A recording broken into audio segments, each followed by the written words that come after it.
Okay, and then one last question there, and then we'll... Hi, my name is Gareth. I run a recording studio with my friend and colleague, Ollie.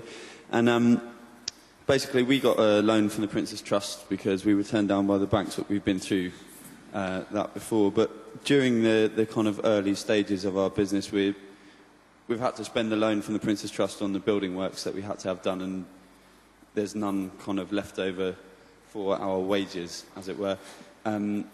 In the first few months, we knew we weren't going to get that much business in, and we'll be struggling to kind of pay ourselves. I'd like to know what specific measures you've got to help people like us in the early stages of building up a business, because you, I assume, would like small businesses like us to flourish rather than fail after the first few months, because especially in this economic climate at the moment, small businesses are really probably the key to economic regeneration. Yeah, absolutely right. Let's start with Jenny's question, because all the others, in a way, are linked to it. Can we be optimistic about the future? That's really what you're saying. Are there going to be the jobs available? Is Britain's growth going to be enough to sustain jobs in law or jobs that come from small businesses or provide the money for our education system for the future? And I think this is a debate that's going on in every country of the world at the moment. We've had this huge global financial crisis. How quickly can countries recover from it, and how quickly can they grow? Now, just think of the world over the next 20 years. You've got China, you've got Asia, you've got India, and then you've got Africa and you've got Latin America. What's going to happen over the next 20 years is that the world economy is, despite what's happening at the moment, going to grow very fast. At the moment, we've got a banking crisis, we're trying to get out of it.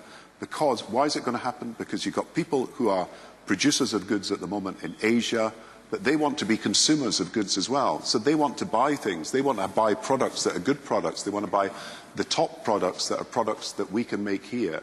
So I see the world economy expanding quite quickly over the next 20 years, and I see lots of job opportunities available. People think there'll be 1 billion more middle-class jobs around the world over the next 20 years. So I think we should be optimistic about the future. And why should we be optimistic about Britain, and why it's worth studying law, and why it's worth keeping your business moving forward, and why we should be thinking about how we can get all the talents there, is we are good at lots of things, and very good at many things.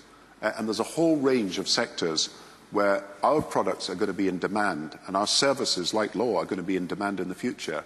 And partly because we're a country based around the English language, and most countries are now using the English language for business and for the internet, we've got an extra special opportunity as a result of that. And if we can have the skills, and we can have the people, then there's opportunities from this business and trade all round the world. And so globalisation and all the changes that are taking place, yes, they bring insecurity because we've had a banking crisis, but they also bring opportunities. Now, how do you then pay for your legal studies? There are more students this year and next year will receive grants than at any time in the history of higher education. Now, I know it's a loan system and a grant system, but we've actually tried to extend the number of grants that are available.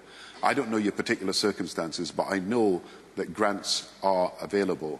And then when it takes to small business, if you have difficulties at the moment, there is the time to pay scheme, and I'll give you the details of that. I mean, if you find it difficult to get through and people are not paying you as quickly as they should, then there is what's called the time to pay scheme, and I'll give you details at the end of it. So we're trying to provide a means by which people can sustain their efforts when the banks have failed at the moment, then provide funding that we support so that you can invest or have working capital or have overdrafts. So that's what we're trying to do. So I'll give you details at the end on that. And then, James, maybe you want to say something, but you're absolutely right.